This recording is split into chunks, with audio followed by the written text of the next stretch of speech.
no comment on the engagement? Hey, has she congratulated Travis and Taylor on their engagement? I would like to put out that I have made a very conscious effort to not discuss Taylor and Travis on this podcast. The Taylor and Travis universe is serving up more plot twists than a Netflix binge. First up, Kylie Kelce proved she's the family's MVP by carefully keeping their engagement off her podcast. That's my brother-in-law, Travis, and my soon-to-be sister-in-law, Taylor. And so I don't need to talk about them all the time. Then Patrick Mahomes went the opposite route, packing Swiftie Easter eggs into his and Travis's restaurant, complete with a cocktail that might as well come with pyrotechnics. And speaking of perfect timing, Charissa Thompson revealed the hilariously on-brand way she and Erin Andrews learned about the engagement. Next, wedding bells may be a year away thanks to prenup season. After that, Ciara slid in with NFL mom wisdom and a side of creatine. And finally, Taylor herself? She's about to dethrone Madonna with her 12th album, dropping October 3rd. Kylie Kelce just pulled a boss move on her podcast by basically saying, "Nope, not today, paparazzi," when it comes to talking about Travis and Taylor's engagement. Imagine being in her shoes. The whole world is frothing at the mouth for juicy details, and she's like that friend at brunch who knows the gossip but won't spill because she's sworn to secrecy. Respect. She admitted straight up that she made a super intentional decision not to drag the relationship into her podcast chatter. Not because she doesn't care, far from it, but because she knows how messy things get when tabloids twist words. And let's be honest, even AI-generated clickbait would probably turn congrats into Family Feud explodes.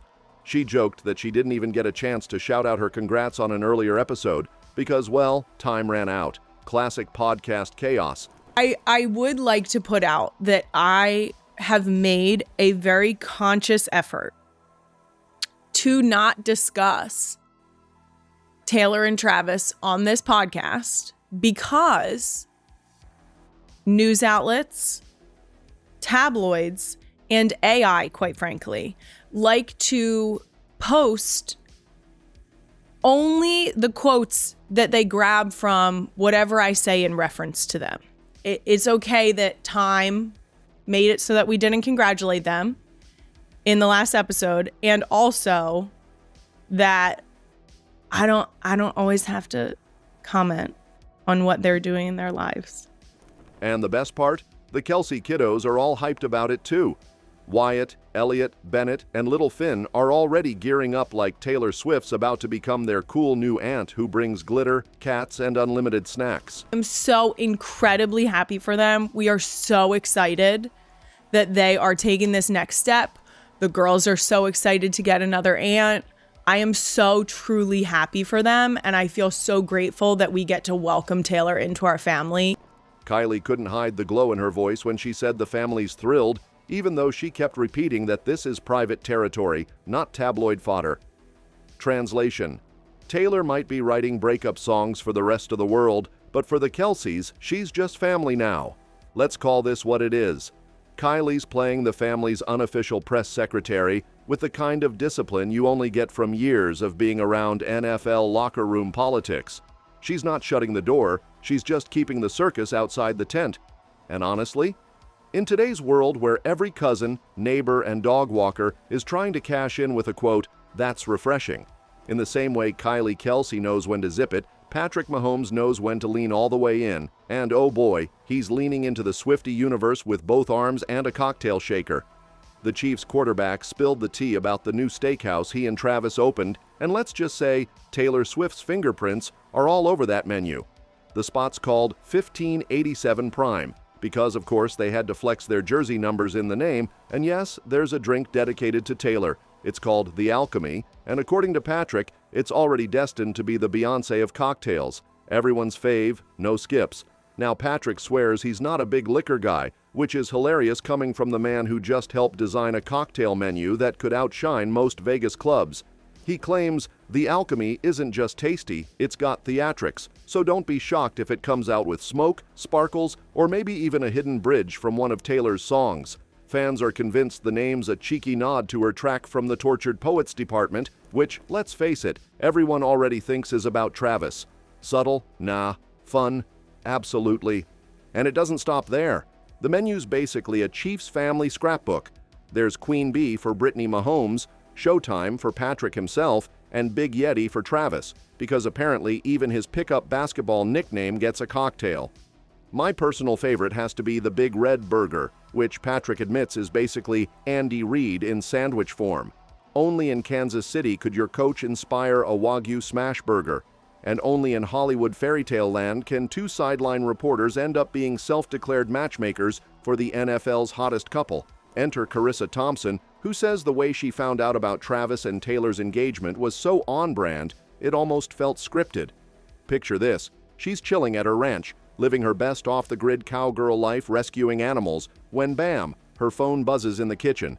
Turns out she and her partner in crime, Erin Andrews, got the news at the exact same time, like some kind of synchronized gossip delivery service. And honestly, it hit differently for Charissa because she's been joking forever that she and Erin were basically Cupid in this whole love story. Back when Travis was still fumbling with friendship bracelets, they were already shouting from the podcast rooftops that Swift should give the guy a shot. Fast forward a couple years, and now they're out here casually vacationing in Montana with the lovebirds, sipping wine while watching deer prance around like it's a Hallmark movie. Talk about a full-circle moment. Matchmakers turned travel buddies. She laughed that Travis once told them he owed them big time, and you just know the guy wasn't kidding. I mean, how many sideline reporters can say they accidentally helped create the NFL's most talked-about romance? They've taken the credit and run with it, and honestly, who wouldn't? If you're gonna call dibs on playing matchmaker, might as well do it for a couple whose engagement shut down the internet for 3 days straight. If Charissa and Erin are out here calling themselves Cupid, then the lawyers circling Taylor and Travis right now are basically the wedding planners nobody asked for, but totally expected. Word is, this wedding might not hit the calendar until late next year, and no, it's not because Taylor's still picking between lavender or blush tablecloths. It's because of that big unsexy word, prenup. Yep, before there's cake tasting and first dances, there's paperwork. Nothing says romance like a stack of contracts taller than Travis himself. Here's the deal. When you've got a combined net worth north of $1 billion and change, you don't just say, I do, you say, I do. After my lawyers finish redlining page 47. Experts are whispering that the complexity of their assets could drag this process out for months, maybe even a year.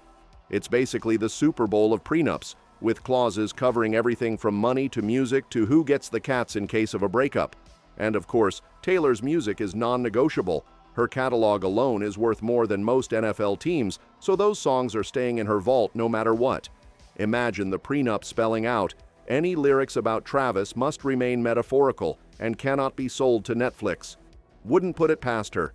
There's also talk of social media clauses, because let's be honest, the last thing either of them needs is a messy breakup TikTok. Nobody wants Travis accidentally going live mid-argument or Taylor subtweeting via cryptic Instagram captions. But while the lawyers are flexing their pens, Ciara is sliding into the chat like the cool aunt who's been there, done that, and got the Super Bowl ring to prove it. She's basically saying, Taylor girl, if you're about to join the NFL Wives Club, I've got the starter pack ready.